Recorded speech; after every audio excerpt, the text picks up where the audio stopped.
Hi everyone, it's Lucy from Sweet Poppy Stencils. Thanks for joining us for our Inspiration Day.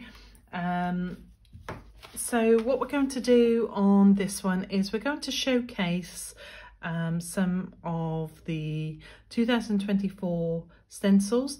Mainly it seems to be the beautiful new release, which is the beautiful squares that we've just released and the tall window. This one I'm going to make is going to be using the chestnut leaf beautiful stencil designed by Illyria Huxtable.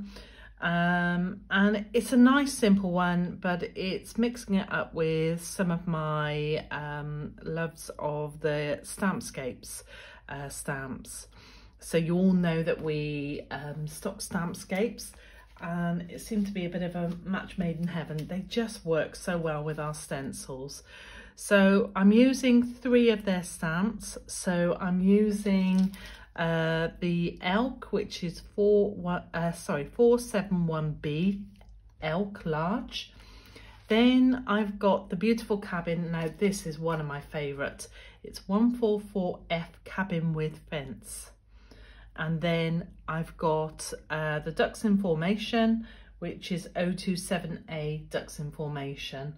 And they just really do work. So we're going to be using oxides. So I'm using 2 oxides, scorched timber and scattered straw. And then I'm going to be stamping with fallen leaves.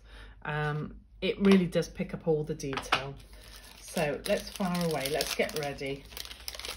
Now my cards, I'm using a 7x7. Then I'm going to be using the topper, which is 14 centimeters by 14 centimeters, and then a matten layer which I'll colour, which is going to be 14.5 centimeters by 14.5 centimeters, just a little bit bigger. So pop those to one side, they're already cut, ready. So we're gonna start off, make sure I'm in shot. So my topper is cut to the size of my stencil, okay, and I tend to work a lot like that. I always tend to cut my topper first, so I work from topper downwards.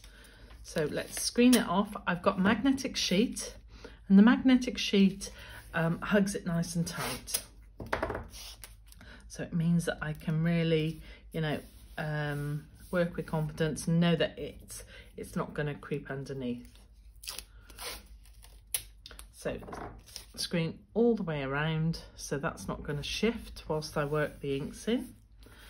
Now I apply my inks using my brushes. So I'm also going to be using, I've got a brown oxide detail brush as well. So let's start. I'm going to apply my yellow first, and just in the center, just where I need it to be lighter. So taking off, just making sure that I've not got too much ink on. So sort of in an oval, very gently as well. So I'm holding it nice and gentle and just building up a little bit so that when I stamp my image, it's not really dark and it doesn't overpower it. So in with my brown oxide. So this is a real nice, easy demo. So again, tapping off, and then we're going to start working the inks in. And just building up your layer bit by bit. So again, hopefully I don't shake the table.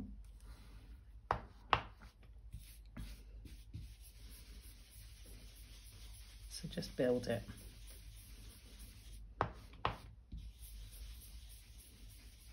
I want it darker around the frame than what I do in the centre. So dragging it out a little bit more, move it around.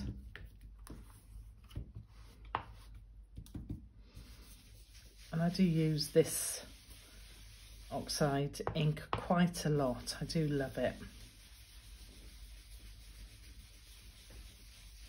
So building up my layers.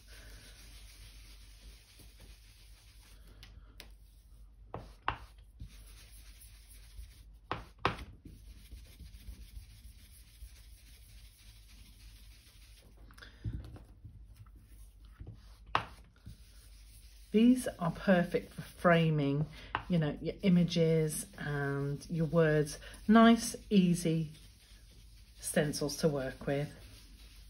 So gently in the middle, not too harsh, just really taking a little bit of the residue, pulling it down. Now I'm going in with my detail brush because I want it quite solid in colour around the edges.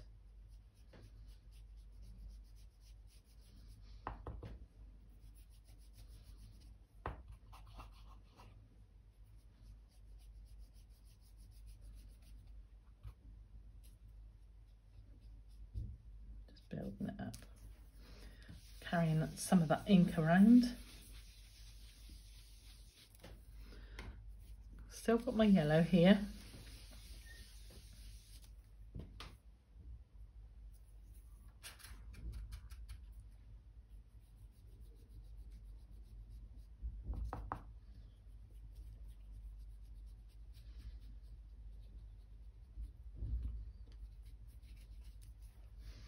And just building and dragging any residue ink over the image. You're better to do layer upon layer than over flood it, I think. A bit more, and that should be it. So just taking it a little bit darker towards the bottom, more or less what I've got already on the brush.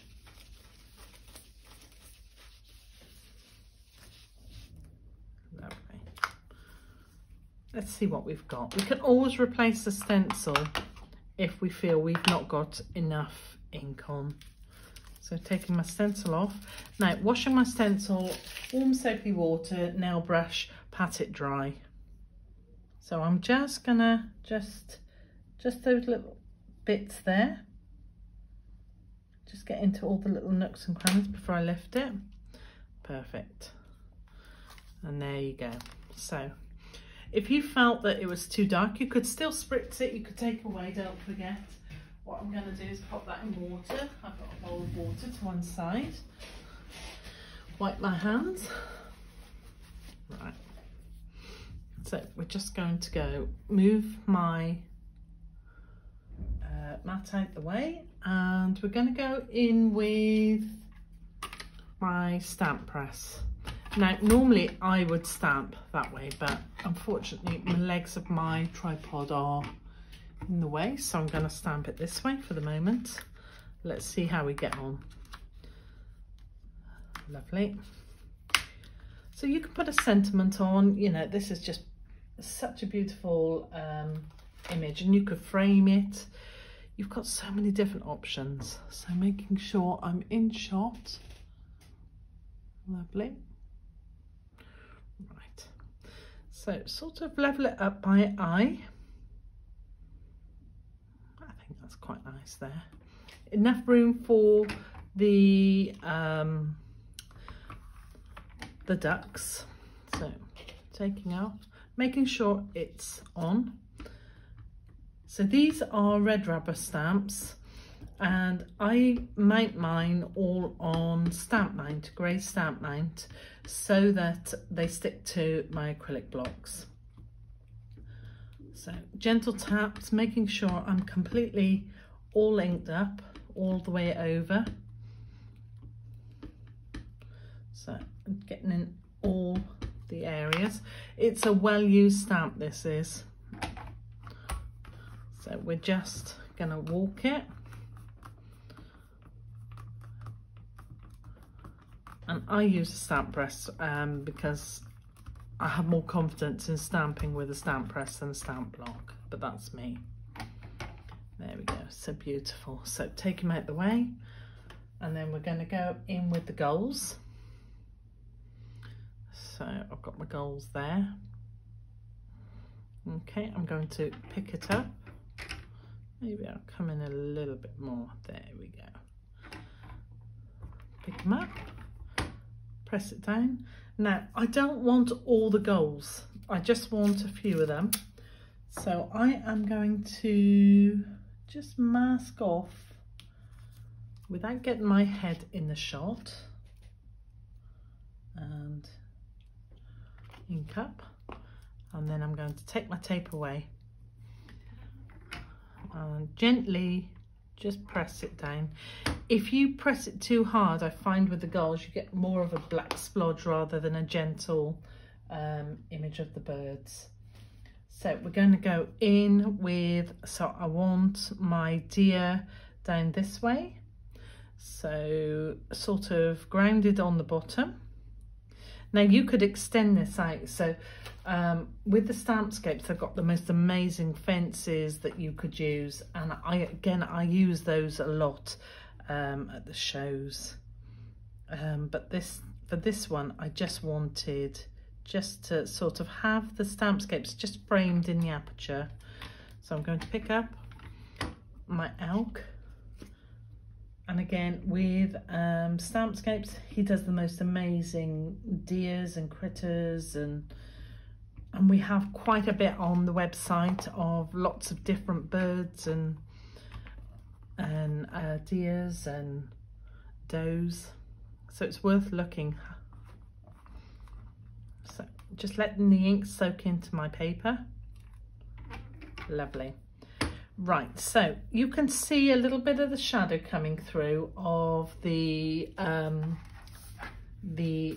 the paper. So what I wanted to do is, I've got one of my polychroma pencils or colouring pencil, whatever is good for you.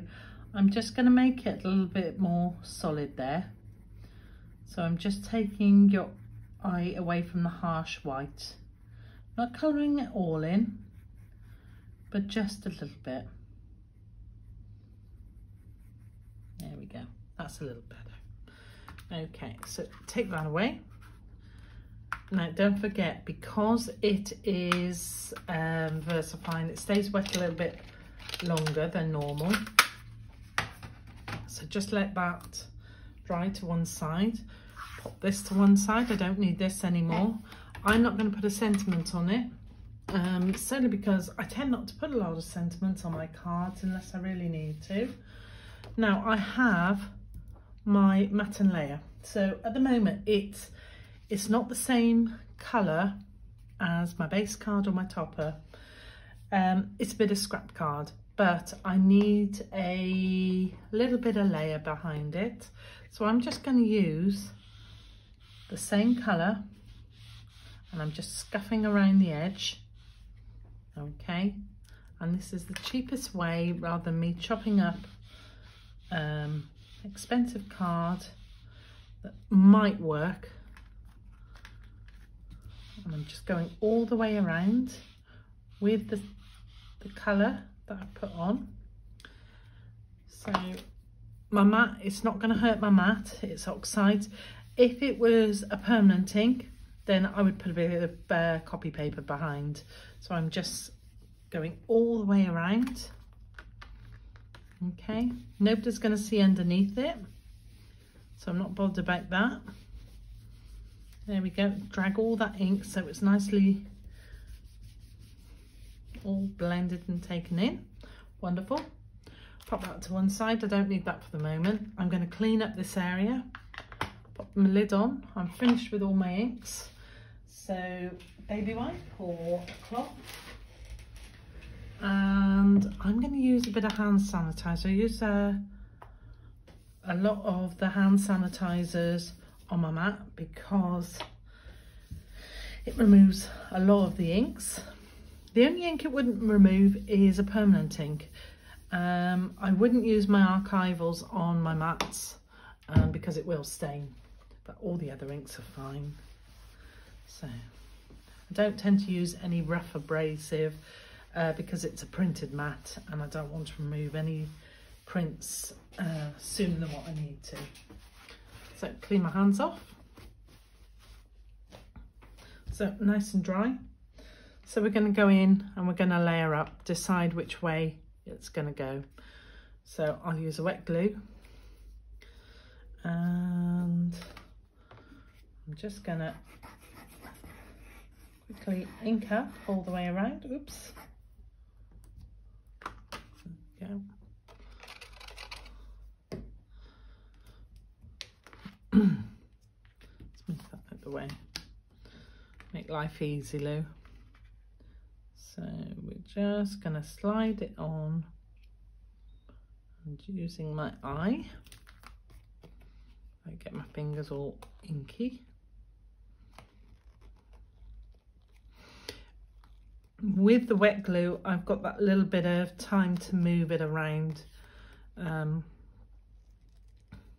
so it allows me a little bit of breathing space. Wonderful. So my base card, and again, wet glue all the way over.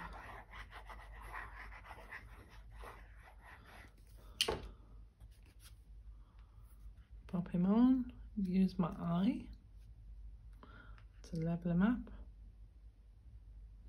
Such a simple, easy card. There we go. It's roughly straight. It gives you the idea. Now you can go in, you can colour, you know, your trees. You can take your pencils to it and colour your trees and your cabin and everything, and add more colour to it. But a nice, easy, simple make, I think you'll agree, using two beautiful products, Stampscapes and Sweet Poppy stencils. Hope you enjoyed the make, and don't forget to stay tuned for lots of more fabulous makes. Thank you.